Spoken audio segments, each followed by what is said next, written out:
पौर्णिमेची रात्र होती. मी माझ्या बेडरूममध्ये बेडवर झोपलो होतो. 2 दिवसांपूर्वीच माझ्या वडिलांचा मृत्यू झाला होता, त्यामुळे मी खूप दुःखी होतो. आम्ही शेतात राहतो. रात्री जेव्हा ते शौचास उसात गेले तेव्हा दबा धरून बसलेल्या लांडग्याने त्यांच्यावर हल्ला केला आणि त्यांच्या नरडीचा घोट घेतला. त्या नरभक्षक लांडग्याने त्यांच्या मानेचे सर्व मांस खाऊन टाकले. मानेत फक्त मानेचे हाडच शिल्लक राहिले होते. अंगावरचे मऊ मांस त्याने खाऊन घेतले होते. अंगावरची सर्व चामडी त्याने दाताने ओरबाडून खाल्ली होती. त्यामुळे बाकी राहिले होते ते त्यांचे बिना चामडीचे लाल भडक शरीर. खूप हिम्मत करून, काळीज घट्ट करून मी त्यांच्या शरीराचे अंत्यसंस्कार केले होते. आईचे निधन 4 वर्षांपूर्वीच झाले होते आणि आता वडीलही मला सोडून गेले होते. आई वडिलांची सावली हरवल्याने मी अनाथ झालो होतो. तसे माझे वडील काही दिवसांपासून खूप अजीब वागत होते. ते काहीही बरळत असायचे, पण होते तर माझे वडीलच ना, म्हणून मी त्यांच्या वागण्याकडे दुर्लक्ष करायचो. मी माझ्या वडिलांविषयी विचार करत होतो. मला त्यांची खूप जास्त आठवण येत होती. त्यांच्या विना घर सुने सुने वाटत होते. रात्रीच्या वेळी ते रेडिओ ऐकायचे. मागील 2 दिवसांपासून घरात रेडिओचा आवाज नव्हता. एकुलता एक मुलगा असल्यामुळे त्यांनी माझे सर्व लाड पुरवले होते. त्यांच्या आठवणीने माझ्या डोळ्यात पाणी आले. तेवढ्यात माझी बायको सुचिता माझ्यासाठी दुधाचा ग्लास घेऊन आली आणि मी तिच्या गळ्यात पडून मोठमोठ्याने रडू लागलो. माझ्यासोबत तीही रडू लागली. मामा सोडून गेले तर अन्न पाणी जात नाही. घर रिकामं पडल्यासारखं झालंय. असं वाटायलंय की ते मंदिरात भजनाला गेले आहेत आणि पहाटे भजनावरून वापस येतील आणि सकाळी उठून मला म्हणतील, सुनबाई चहा घेऊन ये. मामांची खरंच खूप जास्त आठवण येते. सुची रडत रडत मला म्हणाली. हे ऐकून मला कळून चुकले की माझी बायको किती समजूतदार आहे. माझे वडील नेहमी सुचीलाही वागणूक द्यायचे. तिला मनात येईल ते बोलायचे. ते तर हे सुद्धा म्हणत होते की सुची स्त्री नसून एक हाडळ आहे. ते हाडळ माझ्या पोराला आणि मला सोडून जा असे म्हणायचे. जेव्हा मी त्यांना या बोलण्याचा जाब विचारला तेव्हा ते म्हणाले की एका अमावस्येच्या रात्री त्यांनी सुचीचे उलटे पाय बघितले होते. ते मला म्हणायचे की सुची एक हाडळ आहे, त्यामुळे मी तिला जाळून मारून टाकले पाहिजे, नाहीतर एके दिवशी ती मला मारून खाऊन टाकेल. त्यांनी हे खूळ आमच्या नोकराला सुद्धा लावले होते. त्यांनी आमच्या नोकराला चंदूला हे सुद्धा सांगितले होते की माझी बायको सुचिता एक हाडळ आहे आणि चंदूलाही बाबांच्या बोलण्यावर विश्वास बसला होता.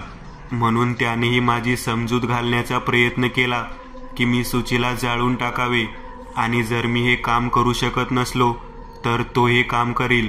मला त्या चंदूचा खूप राग आला, पण त्याचे वडील आमच्या परिवाराचे इमानदार नोकर होते आणि तो माझ्या वडिलांचाही आवडता होता.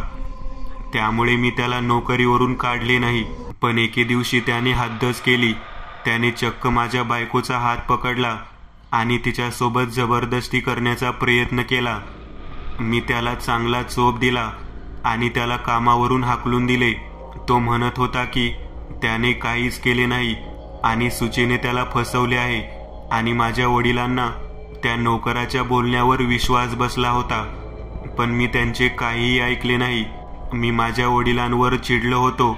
त्यांचे वागणे माझ्या सहनशक्तीच्या पलीकडे चालले होते, पण तरीही मी मनातल्या मनात राग दाबून होतो. पण माझी बायको सुची असे दाखवत होती की तिला माझ्या वडिलांच्या बोलण्याचे वाईट वाटत नाहीये, पण खरे तर हे होते की एकट्या ती रडायची. ती माझ्या वडिलांना समजून घेत होती. ती म्हणत होती की यात त्यांची काही चूक नाही. कदाचित वयानुसार त्यांना भास व्हायला सुरू झाले असतील, म्हणून ते असे वागत असतील. त्या रात्री मी दूध पिऊन झोपी गेलो, पण जेव्हा माझे डोळे उघडले तेव्हा मी घराच्या छतावर झोपलो होतो आणि माझे हातपाय दोरीने बांधलेले होते. पौर्णिमेचा चंद्र पूर्णपणे उगवला होता आणि ठीक माझ्या डोक्यावर होता. तोच मी माझ्या बायकोचा म्हणजेच सुचीचा आवाज ऐकला. मी सुचीच्या आवाजाच्या दिशेने बघितले तर ती वर चंद्राकडे बघत होती. ती लाल साडी घालून डागडागिने घालून सजली होती. तोच चंद्राच्या वर काळे ढग आले आणि त्या काळ्या ढगांनी चंद्राला झाकून टाकले. सर्वत्र अंधार पसरला की तोच सुचीने तिचे दोन्ही हात वर केले आणि म्हणाली, हे सैताना, माझी ही शेवटची बळी स्वीकार करा आणि मला मनुष्य बनवा, जेणेकरून मी मनुष्यांमध्ये एका सामान्य मनुष्याप्रमाणे जगू शकेल आणि सैतानी शक्तींना वाढण्यास मदत करेन. तोच मी बघितले की त्या काळ्या ढगात एक वीज जोरात कडाडली, जसे की तो एक इशारा होता की तू बळी देऊ शकतेस. पण मला समजत नव्हते की माझी बायको माझी बळी का देत आहे. मी तिचे काय बिघडवले आहे. आमच्या लग्नाला 3 वर्ष झाली होती आणि आजवर तर मी तिच्यावर साधे ओरडूनही बोललो नव्हतो. सुची माझ्या जवळ आली. सुची, तू हे काय करत आहेस? मी तुझा नवरा आहे. तू मला असे का बांधून ठेवले आहेस? मी सुचीला म्हणालो, मी तुझी बायको नाहीये आणि मी तुला सोडू शकत नाही, कारण तुला सोडले तर मी मनुष्य कसे बनेल. सुची मला म्हणाली आणि तिने पुन्हा एकदा डोळे बंद करून हात जोडून आभाळाकडे बघितले. तिने काही मंत्र म्हणले आणि अचानकपणे तिचे पाय उलटे झाले. तिची त्वचा काळपट आणि वृद्ध स्त्रीसारखी सुरकुतलेली झाली. चेहरा मृत व्यक्तीसारखा निस्तेज झाला. केस लांबलचक आणि म्हातारीसारखे पांढरे झाले. हातापायांची नखे लांबलचक झाली. तिचे दात तोंडाच्या बाहेर आले. चेहरा अगदी कुरूप आणि सुरकुतलेला झाला. ती कमरेतून एखाद्या कुबड्यासारखी वाकली. हे बघून माझ्या अंगावर काटा आला. भीतीने माझा घसा कोरडा पडला. म्हणजे बाबा खरे बोलत होते. सुचिता खरीच एक हाडळ होती. पण हे कसं शक्य आहे? मला 3 वर्षापासून ही गोष्ट कशी समजली नाही की सुचिता हाडळ आहे. मी मनातल्या मनात बोललो, मला कळून चुकले होते की सुचिता हाडळ आहे, पण मी काहीच करू शकत नव्हतो, कारण माझे हातपाय दोरीने बांधले गेले होते. खूप प्रयत्न करूनही मी इंचभरही हालचाल करू शकत नव्हतो. तोच सुची माझ्या बाजूला येऊन बसली आणि तिने तोंडात बोट घालून उलटी करायला सुरू केली. तिच्या उलटीने वॅक वॅक होणारा आवाज खूपच भयंकर वाटत होता. ती उलटी करून तिच्या पोटातून काहीतरी काढायचा प्रयत्न करत होती. तोच तिने तिच्या पोटातून रक्ताची उलटी केली. त्या उलटीसह एक मोठी हाडासारखी वस्तू बाहेर आली. ते मोठे लांबट टोकदार हाड तिने आपल्या लांब जिभेने चाटून चाटून साफ केले. तो चाकू कदाचित तिच्याच हाडापासून बनला होता, कारण माझे बाबा माझ्या आणि सुचिताच्या खोलीत आम्ही दोघे नसताना नेहमी गुपचूप यायचे आणि काहीतरी शोधायचे. ही गोष्ट मला सुचीने सांगितली होती की बाबा आमच्या खोलीत गुपचूप येऊन काहीतरी शोधतात आणि बाबा एके दिवशी मला म्हणाले होते की सुचिता हाडळ आहे. ती तुला मारण्यासाठी नक्कीच हाडाचा चाकू वापरेल, जो की तिच्याच अस्थिंचा बनलेला आहे. आणि बाबा आमच्या खोलीत तोच अस्थिंचा चाकू शोधायचे, जेणेकरून ते तो अस्थिंचा चाकू जाळून नष्ट करू शकतील. आणि त्यानंतर सुची माझा बळी चढवू शकणार नाही, कारण हाडळ जेव्हा बळी देते तेव्हा ती बळी फक्त तिच्या अस्थिंच्या चाकूनेच दिली जाऊ शकते, असे माझे बाबा म्हणायचे. सुचीने त्या चाकूला हातात पकडून डोळे बंद करून मंत्र पुटपुटायला सुरू केले. सुची, सोड मला. मी तुझे काय बिघडवले आहे? प्लीज सोड मला. मी तुझा नवरा आहे. मी मोठमोठ्याने ओरडून तिला विनंती करून तिचे मंत्र भंग करायचा प्रयत्न करत होतो. तसे तर मला तिला तिचा नवरा म्हणून घ्यायची लाज वाटत होती, कारण ती एक म्हातारी कुबडी हाडळीमध्ये बदलली होती. पण मी फक्त माझा जीव वाचवण्याचा प्रयत्न करत होतो. पण मी एवढा ओरडूनही तिने मंत्र पुटपुटायचे सोडले नाही आणि मंत्र पूर्ण करून तिने तिचे डोळे उघडले आणि ती माझ्या छातीवर येऊन बसली. छातीवर बसायचे कारण असे की जेव्हा सैतानी शक्ती छातडावर बसतात तेव्हा त्यांची उपासना दुपटीने जास्त लवकर पूर्ण होत असते. आणि सैतान लवकर खुश होत असतो.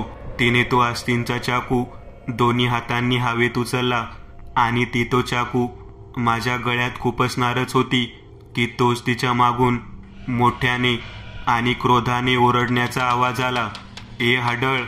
तिने मागे वळून बघितले तर तशी माझी नजरही त्या ओरडणाऱ्या व्यक्तीवर पडली, कारण तो आमचा नौकर शिरपा होता. तो दुरून धावत येत होता.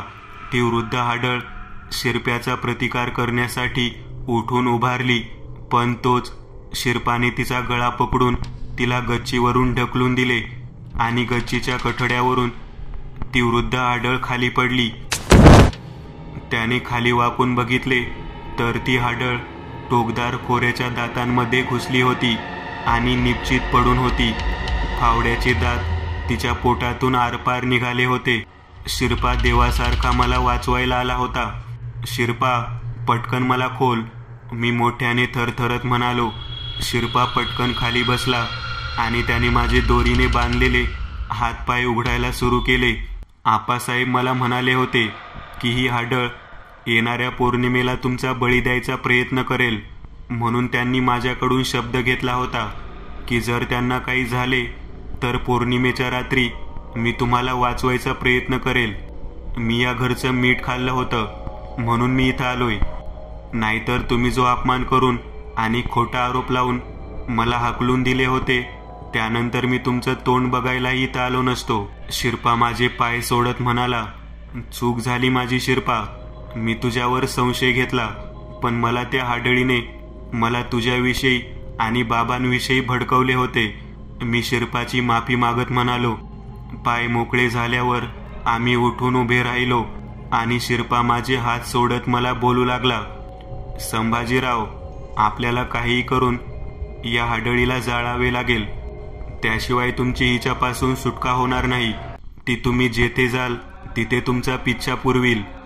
इतक्यात मी बघितले की ती कुबडी वृद्ध हाडळ पालीसारखी भिंत चढून पुन्हा वापस गच्चीच्या कठड्यावर येऊन बसली होती. ती माझ्याकडे क्रोधित नजरेने बघत होती. मी थरथर कापायला लागलो. माझ्या तोंडातून शब्द बाहेर निघत नव्हते. मी घाबरलेल्या थरथरत्या आवाजात म्हणालो.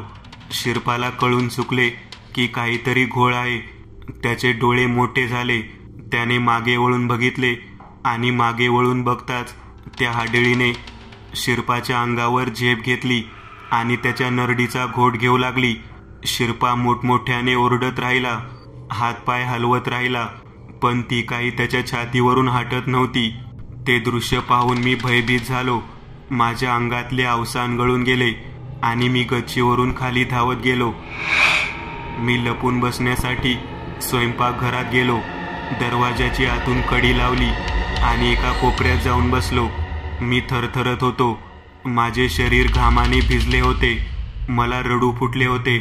मला पश्चाताप होत होता की का मी माझ्या बाबांवर विश्वास ठेवला नाही आणि का त्यांच्या बोलण्यावर विश्वास ठेवून त्या हाडळीला जाळून टाकले नाही.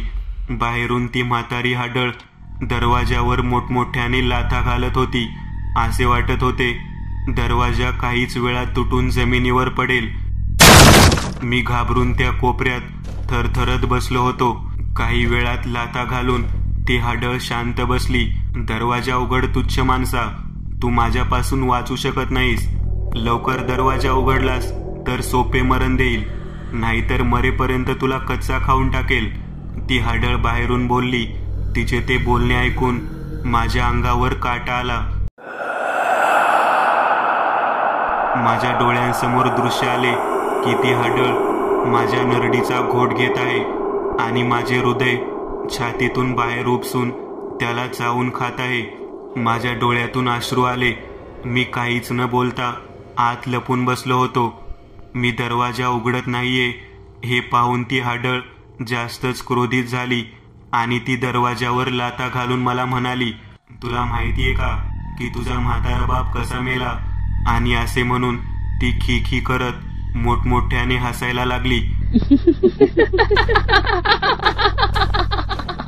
पौर्णिमेची रात्र जवळ आली होती आणि मी ठरवले होते की पौर्णिमेला तुझा बळी चढवणार. पण ही गोष्ट तुझ्या बापाला माहीत झाली होती की हाडळ शेवटचा बळी पौर्णिमेच्या रात्री देतात. म्हणून त्याने शिरप्याला सांगितले की येत्या पौर्णिमेला मला काही करून संपवले पाहिजे. त्यासाठी त्यांनी योजना आखली. पण त्यापूर्वीच मी शिरपाला फसवले आणि तू त्या बिचाऱ्याला घराबाहेर काढले. पण म्हातारा अजूनही घरातच होता. तो आज पौर्णिमेच्या रात्री काहीतरी लुटपूट करेल हे मला माहीत होते, म्हणून मी त्याला संपवायचे ठरवले. त्या रात्री तू बाहेर गावी गेला होतास. तुझा बाप घराबाहेर खाटेवर झोपला होता. बस मी गुपचूप जाऊन त्याच्या नरडीचा घोट घेतला. त्यानंतर त्याच्या शरीराचे मऊ मऊ मांस मी निवडून काढले. त्याची चामडी मी माझ्या नखांनी सोलून काढली. असे म्हणत ती पुन्हा एकदा मोठमोठ्याने हसू लागली. हे ऐकून माझ्या डोळ्यात पाणी आले, पण माझ्या अंगातले रक्त उसळले होते. मला कळून चुकले होते की बाबांवर कोणी हिंस्र प्राण्याने हमला केला नव्हता. तिला याच हाडळीने निर्दयीपणे मारले होते. माझ्या रक्तात सुडेची भावना भिनू लागली. मला बाबांचे बोलणे आठवले. बाळा, ती हाडळ आहे, तिला जाळून टाक, म्हणजे तिचा विनाश होईल. त्यांनी मला सांगितले होते की पूर्वीच्या काळी हाडळींना, चेटकिनींना जाळूनच मारले जायचे, कारण वाईट शक्तींना मारण्याचे काम पवित्र अग्नीच करू शकतो असे ते म्हणायचे. आणि मी तिला संपवण्याचे ठरवले. क्षणात सुडेच्या भावनेने माझ्या अंगात ऊर्जा भरली. काही वेळापूर्वी भिवून एका कोपऱ्यात बसलेलो मी उठून उभारलो. मी माझे डोळे पुसले. आता रडायची बारी माझी नव्हती, त्या हाडळीची होती. तिला तिच्या कर्माची किंमत मोजावी लागणार होती. तिला संपवण्यासाठी मी तिला पेटवून मारायचे ठरवले. तोच माझी नजर स्वयंपाकघरातील कोठीकडे गेली. ती लोखंडी कोठी मोठी आणि मजबूत होती. तिला बघून माझ्या डोक्यात एक योजना आली. मी घरातल्या सिलेंडरचा गॅस सोडला. गॅस लवकर सुटावा म्हणून मी त्या सिलेंडरवर कुदळ मारली. सिलेंडरला वेच पडले आणि जोरात त्यातील गॅस बाहेर निघू लागला. ती हाडळ अजूनही दरवाजावर लाथा मारत होती. दरवाजा काहीच क्षणात कोसळणार होता आणि ती हाडळ माझ्या नरडीचा घोट घेण्यासाठी आत येणार होती. पण मी न घाबरता तिला सामोरे जाण्याचे ठरवले होते. मी गव्हाने भरलेली कोठी रिकामी केली आणि त्यात जाऊन बसलो. गॅस फुफ्फुसात जाऊन माझा मृत्यू होऊ नये म्हणून बनियांनी नाक घट्ट बांधले. काडीपेटी हातात ठेवली आणि झाकण लावून घेतले. डोक्यावर कोठीचे लोखंडी झाकण होते.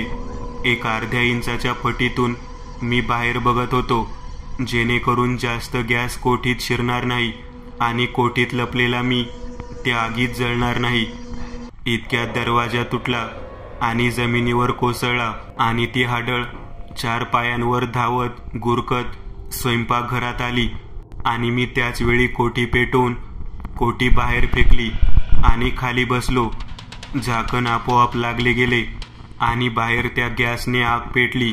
आगीचा मोठा भडका उडाला आणि जोरदार स्फोट झाला. कोठी उडून बहिणीवर आदळली, पण मजबूत असल्याने जमिनीवर कोसळली नाही.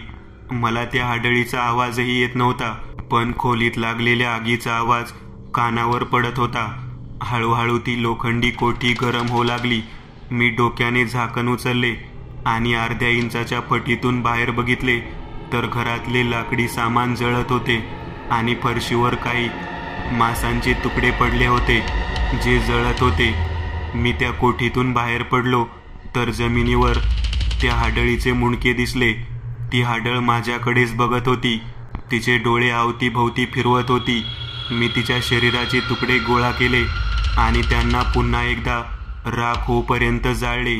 तिचे तुकडे बघून माझ्या पेटलेल्या हृदयाला शांती मिळत होती. मी तिला मारले होते. मी माझ्या वडिलांच्या हत्येचा सूड घेतला होता. माझे डोळे पाणावले. मला बाबांची आठवण झाली. मी त्यांना मनातल्या मनात म्हणत होतो की बाबा, हे बघा, मी तुमच्या हत्येचा सूड घेतला, हाडळीला संपवले. त्यानंतर त्या हाडळीची राख मी वाहत्या ओढ्याच्या पाण्यात वाहिली. तिला मारून 2-3 दिवस पालटले होते.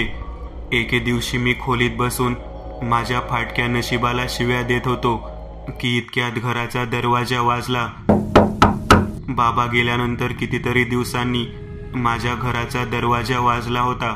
मी दरवाजा उघडला तर माझ्या समोर दरवाजात 2 पोलीस उभे होते. विठ्ठल यशवंतराव पाटील तुम्हीच ना? त्यातील एक पोलीस म्हणाला. हे ऐकून माझा घसा कोरडा पडला. त्यांना बघून मी काहीसा घाबरलो. यांना माहीत तर झालं नसेल ना की मी माझ्या बायकोचा खून केला. पण बायको कसली? ती तर हाडळ होती. मी मनातल्या मनात म्हणालो, हां बोला, मीच आहे. मी थुंकी गिळत म्हणालो, बायको कुठे आहे तुमची? त्यातील एका पोलिसाने विचारले. मी आधीच विचार करून ठेवला होता की जर मला कोणी विचारले की बायको कुठे गेली तर त्यांना काय सांगायचे. काही दिवसांपूर्वी भंगारवाल्यासोबत पळून गेली. तिचं भंगारवाल्यासोबत चालू होतं. मी त्यांना म्हणालो तसे ते दोघे एकमेकांकडे बघू लागले. त्यातील एका पोलिसाने मला एका स्त्रीचा फोटो दाखवला. भंगारवाला कुठला होता ओळखता का? त्याने मला विचारले. काय माहीत, माझ्या थोडीच पाहुण्यातला होता साहेब. कितीतरी भंगारवाले या गावात येतात. इकडच्या शेतातल्या वस्तीतून फेऱ्या मारतात. मी त्यांना म्हणालो, बरं बरं, या बाईला ओळखता का? त्यातील एका पोलिसाने मला विचारले. मी त्या फोटोकडे बघितले तर माझे डोळे आश्चर्याने पांढरे फट पडले. कारण तो फोटो सुचिताचा होता. तिचा चेहरा सडून काळा पडला होता, काहीसा सडलेला होता आणि तिच्या चेहऱ्यावर मुंग्या लागल्या होत्या. हां, ही माझीच बायको सुचिता आहे. मी मोठ्याने त्यांना म्हणालो. यांची बॉडी आम्हाला तळेगावच्या जंगलात मिळाली आहे. मरून 10-15 दिवस झाले आहेत. इतक्या दिवसांपासून बॉडी तिथंच पडली होती. पोलिसांनी मला सांगितले. मी आश्चर्याने बोललो, हां, जंगली हिंस्र प्राण्याने हल्ला केला होता. शक्यतो लांडगा असावा. मानेवर दाताचे व्रण आहेत. नरडीचा घोट घेऊन मारून टाकले आहे. भंगारवाल्यासोबतच जंगलात गेली होती वाटतं. तो म्हणाला. काही वेळ शांत बसून तो म्हणाला, ते जाऊ द्या, बॉडी घ्यायला या. त्याआधी पोलीस ठाण्यात या. तो पोलीस म्हणाला, ठाण्यात का? मी विचारले, बायको इतक्या दिवसापासून गायब आहे, मग याची माहिती पोलिसांना का दिली नाही? पोलीस माझ्यावर दाब टाकत म्हणाला, मग कोणत्या तोंडाने सांगायचं होतं की माझी बायको भंगारवाल्यासोबत पळून गेली? मी त्यांनाच उलट बोललो. पण मला काहीच कळत नव्हते की पोलिसांना सुचिताची बॉडी तळेगावच्या जंगलात कशी सापडली. कारण तिला तर मी स्वतः माझ्या हातांनी जाळून मारले होते. मी पुन्हा एकदा त्या पोलिसांच्या हातातून तो फोटो घेतला आणि त्याला काळजीपूर्वक बघितले. तिच्या अंगावर मला हिरव्या रंगाची साडी दिसली आणि माझ्या डोळ्यांसमोर सर्व काही चित्र दिसायला लागले की नेमके माझ्यासोबत इतक्या दिवसापासून काय होत आहे. बाबांच्या मृत्यूपूर्वी मी आणि सुचिता तिच्या माहेरी गेलो होतो. वापस येताना तळेगावचे जंगल लागते. आम्ही जंगलातून जातच होतो की ती म्हणाली की जंगलात एक तळे आहे आणि तेथे नजारा खूप छान असतो. मी नकार दिला, पण तिने हट्ट केला. त्यामुळे आम्ही गाडी रस्त्याच्या कडेला लावून आत तळ्याकडे जाऊ लागलो. पण इतक्यात मला फोन आला आणि अचानक कट झाला. मी वापस करण्याचा प्रयत्न केला, पण रेंज नव्हती. त्यामुळे मी इकडे तिकडे फिरून रेंज भेटते का ते बघितले. पण जेव्हा माझी नजर वाटेवर गेली तर सुचिता तिथे नव्हती. मी तिला काही वेळ आवाज दिला, पण ती काहीच उत्तर देत नव्हती. मी घाबरलो. मी तिला शोधू लागलो, पण इतक्यात ती अचानक माझ्या समोर आली आणि तिने भॉव केलं. मी घाबरलो. ती म्हणाली की ती माझी मस्करी करत होती. मी तिच्यावर रागावलो आणि मग तीही माझ्यावर रागावली आणि तिने त्या तळ्याकडे जायचे रद्द करून मला म्हणाली की आता घरी चला. बस त्या दिवसानंतरच ती जरा अजीबशी वागत होती. मला तिचे वागणे काहीशे वेगळे वाटत होते आणि त्यातच बाबा म्हणायला लागले होते की सुचिता हाडळ आहे. म्हणजे नक्कीच त्या दिवशी त्या जंगलात सुचितासोबत काहीतरी झाले होते आणि जी सुचिता माझ्यासोबत आली ती सुचिता नव्हती, तर ती हाडळ होती. त्या हाडळीने मी फोनवर बोलत असताना त्या दिवशी सुचितावर झडप मारून तिच्या नरडीचा घोट घेतला आणि स्वतः माझी बायको बनून माझ्या घरी आली आणि त्यानंतर बाबांना समजले की ती एक हाडळ आहे. पण आम्हाला माहीतच नव्हते की सुचिताचा मृत्यू झाला होता. मित्रांनो, आज पुरतं एवढंच. तुम्हाला जर काही गोष्ट आवडली असेल तर नक्की लाईक करा.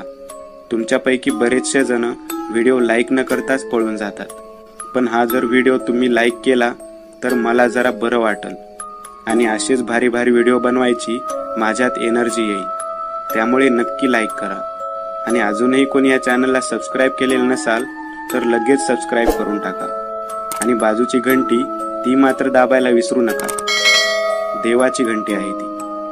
चला तर मग पुन्हा भेटूया अशीच एक आगळी वेगळी गोष्ट घेऊन पुढच्या